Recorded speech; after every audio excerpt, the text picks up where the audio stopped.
اللہ تعالیٰ نے اپنے پاک کلام میں ارشاد فرمایا کل نفس ذائقۃ الموت کہ ہر جاندار چیز نے، ہر ایک شے نے، چرند پرند مخلوق جتنے بھی اللہ نے مخلوق بنائی تمام نے موت کا ذائقہ چکھنا ہے، موت برحق ہے۔ ثم الینا ترجعون، پھر ہم سب نے اس کی طرف لوٹ کے جانا ہے۔ عزیزان گرامی، اس آیت کی تفسیر میں آپ کے سامنے ایک واقعہ پیش کرتا ہوں۔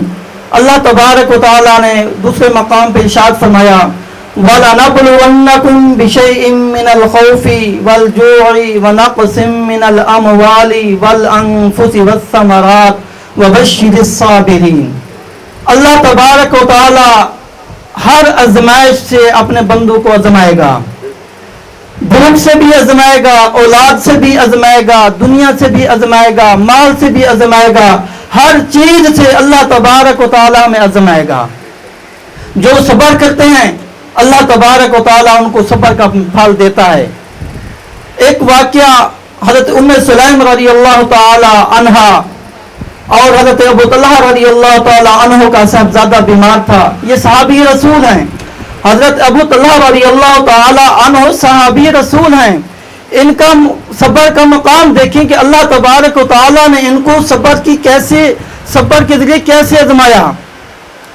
ان کا صاحبزادہ بیمار تھا، آپ گھر سے باہر تشریف لے جاتے ہیں۔ حضرت ابو طلحہ رضی اللہ تعالی عنہ جب گھر سے باہر گئے کچھ دن کے لیے تو ان کے صاحبزادے کا انتقال ہو جاتا ہے۔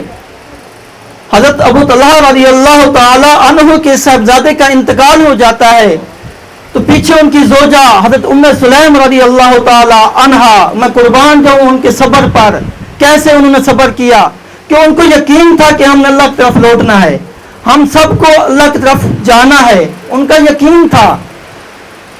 حضرت ام سلیم رضی اللہ تعالی عنہا نے باقی کو کہا کہ جتنی بھی خواتین تھیں کہ جب میرا خامد گھر آئے آپ لوگوں میں سے کسی نے بھی اس کو نہیں بتانا کہ آپ کے صاحبزادے کا انتقال ہو گیا جب تک میں نہ بتاؤں۔ شام کا وقت تھا، حضرت ابو طلحہ رضی اللہ تعالی عنہ گھر تشریف لے آتے ہیں۔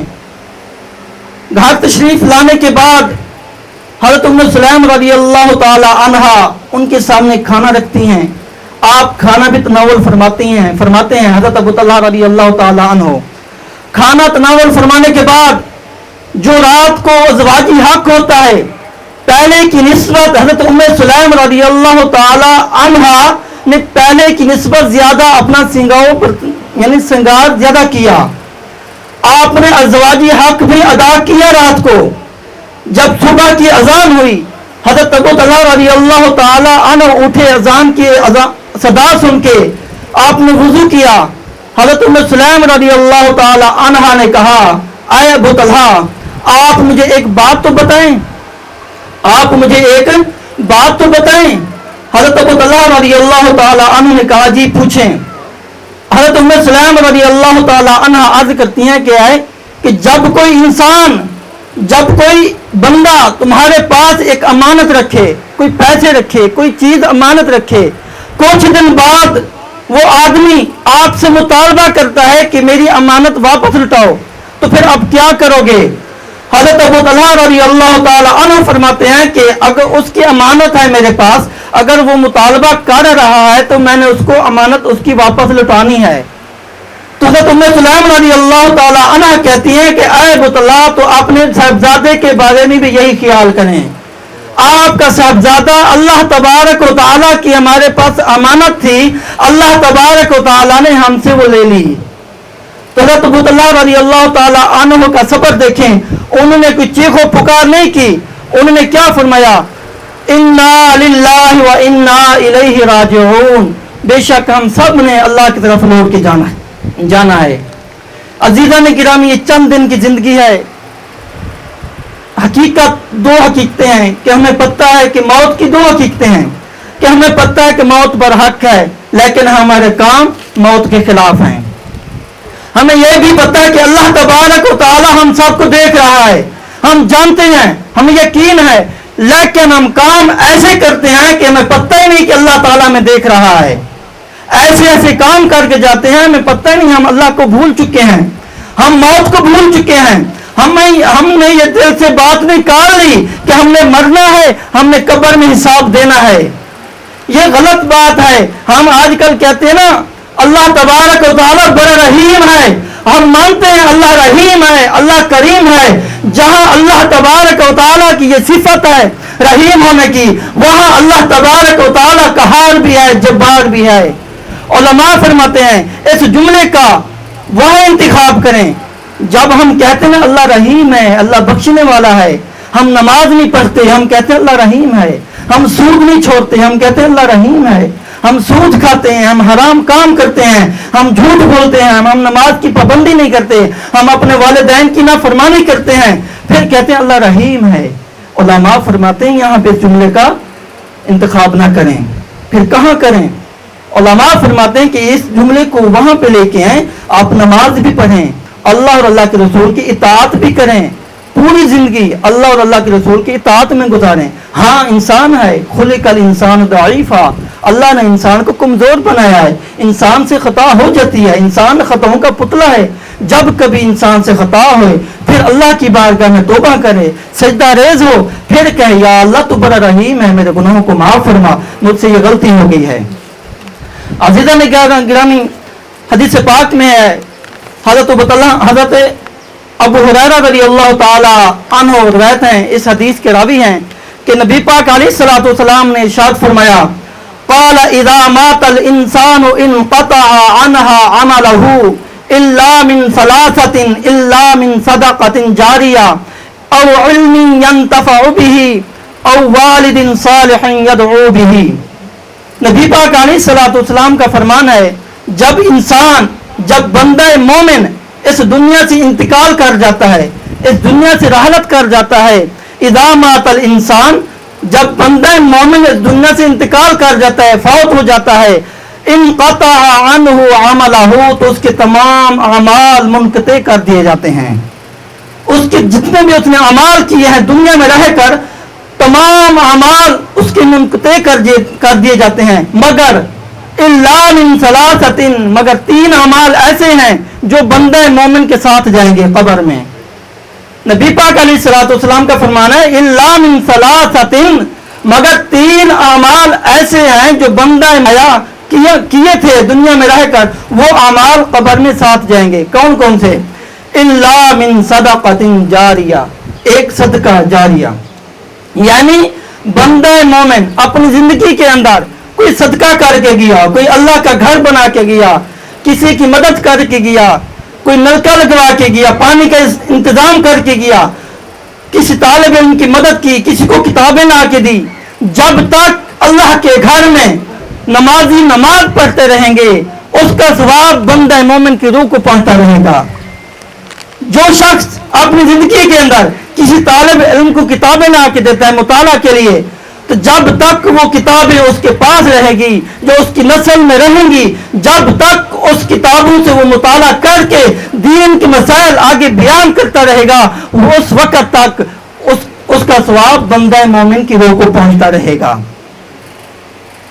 نمبر 2, او علم ينتفع به, ایسا علم اپنی اولاد کو دے گیا, یعنی قرآن و حدیث جو مرنے کے بعد انسان کے کام آئے, ایسا علم اپنی اولاد کو سکھا کے گیا. کسی غریب بچے کو مدرسے میں داخل کروایا, کسی کی ہیلپ کی, یا خود عالم تھا یا خود حافظ تھا.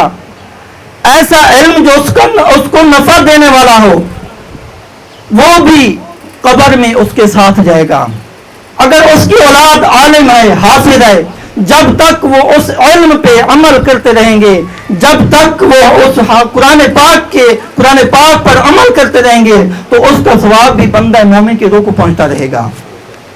نمبر 3, او والد صالح یدعو به, ایسی اولاد پیچھے چھوڑ کے جاتا ہے جو ماں باپ کے مرنے کے بعد, یا باپ یا ماں کسی ایک کا انتقال ہو جاتا ہے, ان کے مرنے کے بعد ان کے لیے آج اس طرح کی محفل سے جاتا ہے, ان کے لیے اصال ثواب کی محفل کا انعقاد کرتا ہے, تو ان کے لیے اصال ثواب کرتا ہے, ان کے لیے ہر نماز میں دعا کرتا ہے, تو اس کا ثواب بھی بندہ مومن کی روح کو پہنچتا رہے گا۔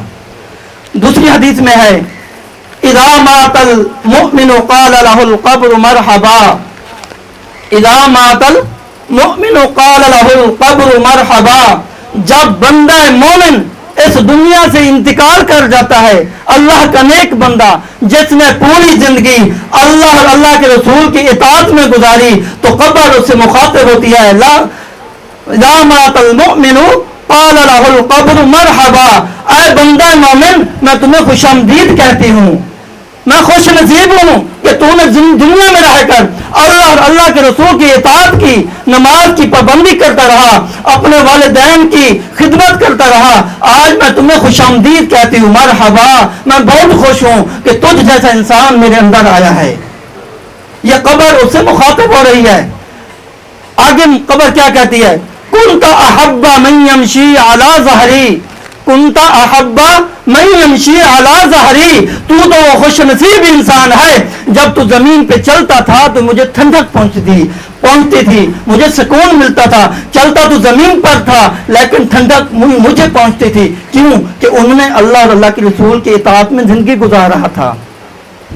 آگے قبر مخاطب ہو رہی ہے اذا مات الکافر او الفاجر قال له القبر لا مرحبا، کس سے مخاطب ہو رہی ہے؟ کافر او الفاجر، فاجر سے مراد گناہگار انسان جس نے ساری زندگی اللہ اور اللہ کے رسول کی نافرمانی کی، اس کو پتہ ہی نہیں کہ میں نے مرنا ہے، اس کو پتہ ہی نہیں کہ اللہ مجھے دیکھ رہا ہے، وہ اللہ کو بلا بیٹھا، اس کو موقع نہیں ملا توبہ کرنے کی، اللہ کی بارگاہ میں جھکنے کا تو موقع نہیں ملا۔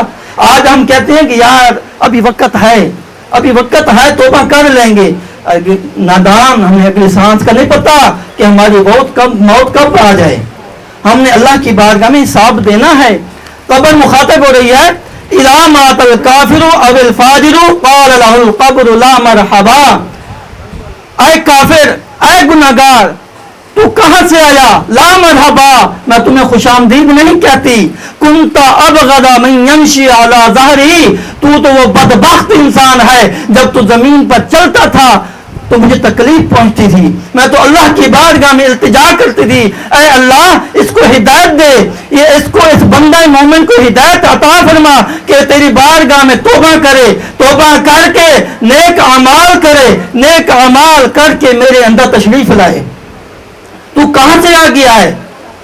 لا مرحبا، اس کو خوش آمدید نہیں کہتی، اس سے لا تعلقی کا اظہار کرتی ہے۔ تو اللہ کا قرآن کہتا ہے ثم لتسألن یومئذ عن النعیم، تمہیں ہر چیز کا حساب دینا ہوگا، تمہیں ہر نعمت سے پوچھا جائے گا۔